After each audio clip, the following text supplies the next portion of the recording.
عن أبي ذر رضي الله عنه قال আবু যার রাদিয়াল্লাহু আনহু বিশিষ্ট সাহাবী তিনি বলেন যে কুলতু আমি বললাম ইয়া রাসূলুল্লাহ সাল্লাল্লাহু আলাইহি ওয়াসাল্লাম হে আল্লাহর নবী সাল্লাল্লাহু আলাইহি ওয়াসাল্লাম আওসিনি আমাকে কিছু ওসিয়ত করুন আমাকে কিছু ওসিয়ত করুন নসিহত না ওসিয়ত যেটা অক্ষরে অক্ষরে পালন করা হয় এর নাম হচ্ছে ওসিয়ত قال নবী করিম সাল্লাল্লাহু আলাইহি ওয়াসাল্লাম বললেন ওসিকা বিতাকওয়াল্লাহ হে আবু যার আমি তোমাকে ওসিয়ত করছি আল্লাহকে ভয় করার ফাইন্নাহু আসয়ানু লিআমরিকা কুল্লি কারণ আল্লাহকে ভয় করাই হচ্ছে এমন বিষয় যা তোমার প্রত্যেকটা কাজকে সুন্দর করে দেবে চাও কুলতু আবু যার রাদিয়াল্লাহু আনহু বলছেন আমি বললাম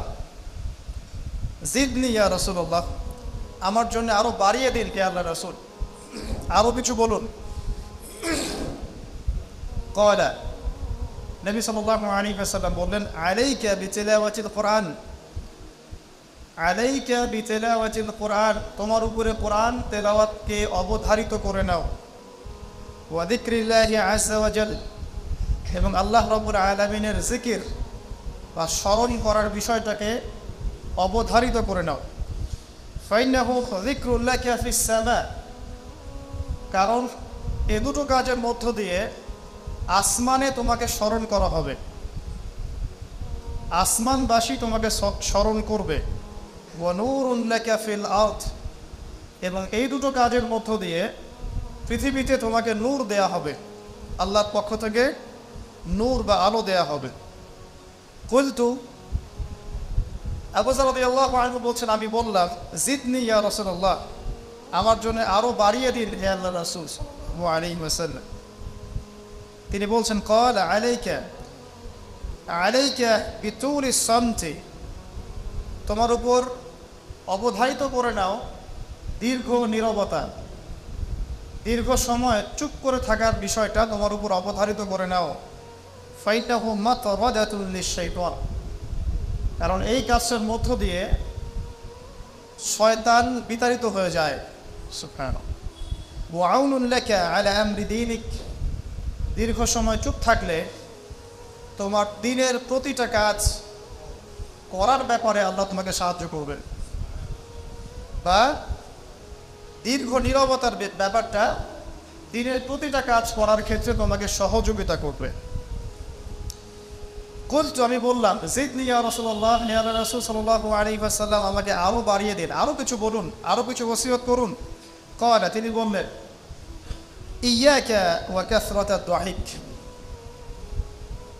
সাবধান থাকবে বেশি বেশি হাসবে না ফাইন্নাহু ইউমিতুল কলব কারণ যারা অধিক পরিমাণে হাসাহাসি করে তাদের কলব মরে যায় তাদের কলবের মৃত্যু ঘটে ওয়া ইয়াযহাবু বিনূরি ওয়াজহি এবং চেহারার মধ্যে নূর চলে যায় চেহারায় কোনো জ্যোতি বা নূর থাকে না কুলতু জিদনি ইয়া রাসূলুল্লাহ ইয়া রাসূল সাল্লাল্লাহু আলাইহি ওয়াসাল্লাম আমাকে আরো বাড়িয়ে দিন আরো কিছু ওসিয়ত করুন ক্বালা এবার তিনি বললেন সাল্লাল্লাহু আলাইহি ওয়াসাল্লাম কুলিল হাক্কা ওয়া ইন কানা মুররান সর্বদা সত্য কথা বলবে সত্যের উপর থাকবে যদিও এটা অন্যের কাছে তিক্ত হয় সত্য কথা বলবে যদিও এটা তিক্ত শোনায় কুলতু জিদনি ইয়া রাসূলুল্লাহ তিনি বলছেন আমি বললাম হে আল্লাহর রাসূল আরো বাড়িয়ে দিন আমাকে ক্বালা এবার নবীজি বললেন সাল্লাল্লাহু আলাইহি ওয়াসাল্লাম লা তাখাফ ফিল্লাহি লাউমাতা লাইম আল্লাহর পথে কাজ করার ব্যাপারে বা আল্লাহর পথে চলার ক্ষেত্রে আল্লাহর দ্বীন পালনের ক্ষেত্রে নিন্দুকের নিন্দার পরোয়া করবে না আল্লাহর ব্যাপারে নিন্দুকের নিন্দার সমালোচনার পরোয়া করবে না কুলতু জিদনি ইয়া রাসূলুল্লাহ তিনি বললেন আমি বললাম যে আরো বাড়িয়ে দিন হে আল্লাহর রাসূল আমার জন্য নবী করিম সাল্লাল্লাহু আলাইহি ওয়াসাল্লাম বললেন ক্বাল লিয়াহজুসকা আনিন নাস মা তা'লামু মিন নাফসিক যখন মানুষের ব্যাপারে তোমার নেগেটিভ কোনো মন্তব্য করতে হয় বা কারো ব্যাপারে যদি নিন্দা করতে চাও, এরকম ইচ্ছা জাগে মনের মধ্যে, তাহলে আগে চিন্তা করবে যে এই দোষটা তোমার মধ্যে আছে কিনা। অর্থাৎ নিজের নফসের খেয়ালটা তুমি আগে বেশি নেবে অন্যের নিন্দা করার আগে। রাওয়াহুল বাইহাকি, হাদিসটা এসেছে বাইহাকি শরীফের মধ্যে ফি শুআবুল ঈমান, এবং মিশকাতুল মাসাবিহের মধ্যে এসেছে হাদিসটা 414 এবং 415 পৃষ্ঠায়। অত্যন্ত চমৎকার একটা হাদিস। আজকে আমরা ইনশাআল্লাহ আযজা ওয়া জাল এই হাদিসের উপরে সামান্য কিছু কথা বলে আমাদের আলোচনা শেষ করব ইনশাআল্লাহ তাআলা। আবু যর রাদিয়াল্লাহু আনহু একজন বিশিষ্ট সাহাবী, আপনারা জানেন, যার ব্যাপারে নবী করিম সাল্লাল্লাহু আলাইহি ওয়াসাল্লাম বলেছিলেন, আবু যর, তুমি খুব নরম মানুষ, তাই কখনো দায়িত্ব চেয়ে নিও না, কারণ তোমার উপরে যদি 2 জন মানুষের দায়িত্ব দেয়া হয়, তোমাকে যেন ছুরিবিহীন জবাই করে দেয়া হবে। আবু যর রাদিয়াল্লাহু আনহু খুব আধ্যাত্মিক নরম মনের মানুষ ছিলেন। তিনি নবী সাল্লাল্লাহু আলাইহি ওয়াসাল্লামকে খাস করে বলছেন, এটা আমভাবে নয়, আমি যেমন আমভাবে সবার উদ্দেশ্যে কথাগুলো বলছি, এভাবে আমভাবে নবীজি এই কথাটা তাকে বলেন, বরং খাসভাবে বলেছেন, পার্সোনাল নসিহত, ইন্ডিভিজুয়ালি বলেছেন। তিনি বলছেন, হে আল্লাহর রাসূল, আমাকে কিছু নসিহত করো, কিছু ওসিয়ত করো। ওসিয়ত কি জিনিস? যেমন কেউ চলে যাওয়ার আগে ওসিয়ত করে, বাবা ইন্তেকাল করছে তার আগে ওসিয়ত করে, মাকে দেখিস, হ্যাঁ বন্ধুদের খোঁজ খবর রাখিস, সন্তানদের ব্যাপারে খোঁজ খবর রাখিস ইত্যাদি। এটা ওসিয়ত করা, মানে যে কথাগুলো আমরা অক্ষরে অক্ষরে পালন করতে চাই, প্রতিশ্রুতি ব্যক্ত করি, এরকম কথা, কনভারসেশন। একটু চিন্তা করেন, নবী করিম সাল্লাল্লাহু আলাইহি ওয়াসাল্লাম যদি আপনাকে আমাকে খাস করে কোনো জায়গায় ডেকে নিয়ে কথাটা বলতেন, কেমন হতো? মনে করেন নবী সাল্লাল্লাহু আলাইহি ওয়াসাল্লাম জীবিত আছেন বা আমরা তার সাক্ষাৎ পেয়েছি, আর আমরা কেউ একজন আমাদের মধ্যে গিয়ে তাকে বললেন, ইয়া রাসূলুল্লাহ, আমাকে কিছু ওসিয়ত করেন, আমাকে খাস করে কিছু ওসিয়ত করেন। তখন এই ওসিয়তগুলো স্পেশাল হবে, এবং আপনি আমি কখনোই চাইবো না জীবন চলে গেলাম এগুলোর কোনো একটা আমরা ছেড়ে দেই, তাই না? আবু যর রাদিয়াল্লাহু আনহু এই সুযোগটা নিয়েছেন। নবী সাল্লাল্লাহু আলাইহি ওয়াসাল্লাম বলছেন, প্রথম যে উসিকা বিতাকওয়াল্লাহ, আমি তোমাকে সর্বপ্রথম ওসিয়ত করছি তুমি আল্লাহকে ভয় করবে। তাকওয়া কি জিনিস? নবীজি বলছেন, ফাইন্নাহু আযয়ানু লিয়ামলিকা কুল্লি, এই তাকওয়াটাই সমস্ত কাজের সৌন্দর্য বর্ধন করবে তোমার জীবনে। তুমি যত কাজ করবে, প্রত্যেকটা কাজ যদি আল্লাহকে ভয় করে করো, প্রত্যেকটা কাজ তোমার জীবনের সৌন্দর্য বর্ধন করবে ইনশাআল্লাহ তাআলা। খুব সংক্ষিপ্ত আকারে বলতে পারি, আল্লাহ রাব্বুল আলামিনের তাওহীদের সাথে কাউকে শরীক না করা, এক কথায় আল্লাহর সাথে শিরক না করার নাম তাকওয়া। ঠিক আছে? আল্লাহ এক, আল্লাহ অদ্বিতীয়, তিনি মহাবিশ্বের স্রষ্টা, আমাদের স্রষ্টা, সৃষ্টিকর্তা, পালনকর্তা, রিজিক দাতা, জীবন মৃত্যুর মালিক, বিধান দাতা। এই প্রত্যেকটা কনসেপ্ট আল্লাহর জন্যে খাস করার নাম হচ্ছে তাওহীদ। আর এখানে যদি আমরা কাউকে সমকক্ষ দাঁড় করাই, তাহলে শিরক হয়ে যাবে। এই শিরকটা 3 ভাবে হয়ে থাকে। মানুষ চিন্তার ক্ষেত্রে শিরক করতে পারে। কেউ যদি মনে করে মহাবিশ্বের কোনো স্রষ্টা নাই, তাহলে শিরক করবে। কেউ যদি মনে করে স্রষ্টা আরও একজন আছে বা একাধিক আছে, তাহলে শিরক করবে।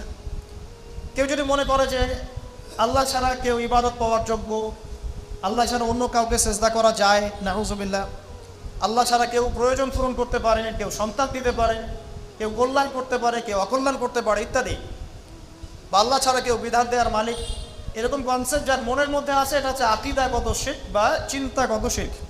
আমি কি বোঝাতে পারছি? 2 নাম্বার, কাজের শিরক। যেমন কেউ যদি আল্লাহকে সিজদা না করে অন্য কাউকে সিজদা করে, কর্মগত শিরক করেছে। আল্লাহ পাকের হালালকে কেউ যদি হারাম করে নেয়, কর্মগত শিরক করেছে। আল্লাহ পাকের হারামকে কেউ হালাল করে নেয়, কর্মগত শিরক করেছে। আল্লাহর কাছে দোয়া না করে মৃত মানুষের কাছে দোয়া করে, শিরক করেছে। এগুলো কাজ করতে গিয়ে শিরক করেছে। ইভেন আল্লাহর নামে কসম না করে অন্য কারো নামে কসম করলেও শিরক হয়ে যায়। অনেক সময় আমরা হাতের মধ্যে রশি পড়ি, পাথর পড়ি, অনেক কিছুই পড়ি, আমাদের বিশ্বাস হয় এগুলো আমাদের উপকার করতে পারবে, অপকার করতে পারবে, তাহলে শিরক হয়ে যায় না? সন্তান আল্লাহ দেন, যদি আমরা মনে করি যে মাজারে গিয়ে দোয়া করলেই সন্তান পাওয়া যাবে, শিরক হয়ে যাবে। আর শিরক এমন একটা পাপ যে পাপটা আল্লাহ পাক তওবা ছাড়া মাফ করেন না।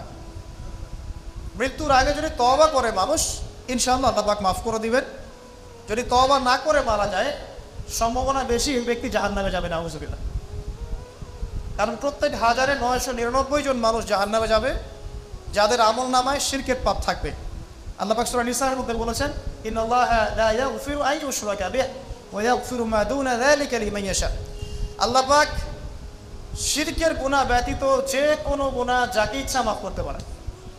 যে কোনো গুনাহ, আপনি জিনা করেছেন, সিজদা করেন, ফিরে আসেন, আল্লাহ মাফ করে দেবেন ইনশাআল্লাহ। আপনি সুদ খেয়েছেন দীর্ঘদিন, সুদ থেকে ফিরে আসেন, দীর্ঘদিন মায়ের সাথে জিনা করেছেন সুদের মধ্য দিয়ে, তওবা করে ফিরে আসেন, আল্লাহ এখনই মাফ করে দেবেন ইনশাআল্লাহ। আপনি খুন করেছেন মানুষকে, যদি আপনি চিন্তা করেন যে আমার একটা অপরাধ হয়েছে এবং আপনি তওবা করে খালেসভাবে ফিরে আসেন, আল্লাহ মাফ করে দেবেন ইনশাআল্লাহ। ব্যভিচার করেছেন, বিবাহিত হওয়ার পরেও জিনা করেছেন, এই ব্যক্তির কিন্তু পৃথিবীতে বাঁচার আসলে কোনো অধিকার নাই। তারপরেও যদি সে গোপনে তওবা করে ফিরে আসে রাতের অন্ধকারে, আল্লাহ চাইলে মাফ করে দেবেন ইনশাআল্লাহ। যে কোনো পাপ আল্লাহ পাক যাকে ইচ্ছা মাফ করতে পারেন, শিরক ছাড়া। শিরক যদি তওবা না করে মারা যায়, বেশিরভাগ সম্ভাবনা হচ্ছে সে জাহান্নামে যাবে। আরেকটা ডেঞ্জারাস বিষয় হচ্ছে, শিরক করে মারা গেলে কবরে মান রব্বুক উত্তর দিতে পারবে না। যারা মান রব্বুকে উত্তর দিতে পারবে, নিঃসন্দেহে তারা কখনো শিরক করে নাই, আল্লাহ পাকের তাওহীদের উপরে ছিল। আমরা শিরকের অনেক কিছু বুঝেছি, কি আধুনিক একটা শিরক বুঝি না। আধুনিক শিরক এটা যেমন আল্লাহ পাক যা নাজিল করেছেন, এখানে যে বিধানগুলো আছে এগুলোকে যদি কেউ ডিনাই করে বা এগুলোকে পাশ ফিরিয়ে অন্য কোনো বিধানকে বেটার মনে করে, আল্লাহর বিধানকে চাইতে বেটার মনে করে বা সমকক্ষ মনে করে, এটাও শিরক। এটাও শিরক। আল্লাহ পাক কিছু হালাল করেছেন, আমরা যদি মনে করি এটা হারাম, তাহলে শিরক, এটাও শিরক। সূরা তাওবার 31 নম্বর আয়াতটা পড়ে দেখবেন ইনশাআল্লাহ তাআলা। যাই হোক, তাকওয়ার প্রথম স্টেজ হচ্ছে আমাদেরকে শিরক করা যাবে না, তাওহীদে থাকতে হবে ইনশাআল্লাহ তাআলা। 2 নম্বর, আল্লাহ পাকের যত আদেশ আছে এগুলোকে মেনে চলার নাম তাকওয়া। ফর এক্সাম্পল সালাত, সাওম, সাদাকা, হজ, উমরা, যাকাত, সত্য কথা বলা, পিতামাতার খেদমত করা ইত্যাদি যতগুলো আদেশ কোরআন এবং সুন্নাহর মধ্যে আছে, এগুলোকে মেনে চলা তাকওয়ার পরিচয়। 3 নম্বর, আল্লাহ পাকের যত নিষেধ আছে এই সমস্ত নিষেধগুলোকে বর্জন করার নামও তাকওয়া। শুধু আদেশ মানলাম, নিষেধ বর্জন করলাম না, এটা আসলে প্রকৃত তাকওয়ার পরিচয় নয়। আজকে আমরা মাশাআল্লাহ সবাই সালাত করেছি, কালকে সকালে যদি আবার সুদি লেনদেন করি, আমার মধ্যে তাকওয়া আসলে নাই। আমি ধর্মীয় জীবনে পাক্কা মুসল্লি হলেও অর্থনৈতিক জীবনে পাক্কা সুদখোর থেকে গেছে। এই অবস্থায় যদি তওবা না করে মারা যায়, মায়ের সাথে জেনার অপরাধ নিয়ে কিয়ামতের মাঠে উঠবে ইনশাআল্লাহ। এটা আমার কথা না, নবী সাল্লাল্লাহু আলাইহি ওয়াসাল্লাম বলেছেন, সহিহ বুখারীর হাদিস। যে কোনো আলেমকে জিজ্ঞাসা করবেন, যে কোনো মাদ্রাসায় যাবেন, যে কোনো প্রকাশনীর বুখারী শরীফ কেনেন না কেন, হাদিসটা পাবেন, যে ব্যক্তি 1 দিরহাম সুদ খেলো সে যেন 36 বার জেনা করলো। আপনি যদি জানেন যে আপনার ক্লোজ কোনো ফ্রেন্ড বা আত্মীয় বা হুয়েভার ইজ সে জেনা করে বেড়ায় বা মেয়েদের সাথে, একাধিক মেয়ের সাথে তার সম্পর্ক আছে, ইলিগাল রিলেশনশিপ, আপনি নিশ্চয়ই তার থেকে সম্মানের দৃষ্টিতে তাকাবেন। আর আখিরুজ জামান এমন একটা যুগ যেখানে সুদ থেকে বাঁচা সো ভেরি ডিফিকাল্ট। এখানে হাজারে খুব কম মানুষই সুদ থেকে বাঁচতে পারবে। যারা বেঁচে থাকবে তাদের গায়েও সুদের ছিটাফোনা এসে লাগবে, কারণ পুরো বিশ্বের ইকোনমিক সিস্টেমটাই সুদভিত্তিক। এটা পরিপূর্ণরূপে ইসলামিক ধাঁচে সাজানো এখন সম্ভব বলে মনে হচ্ছে না।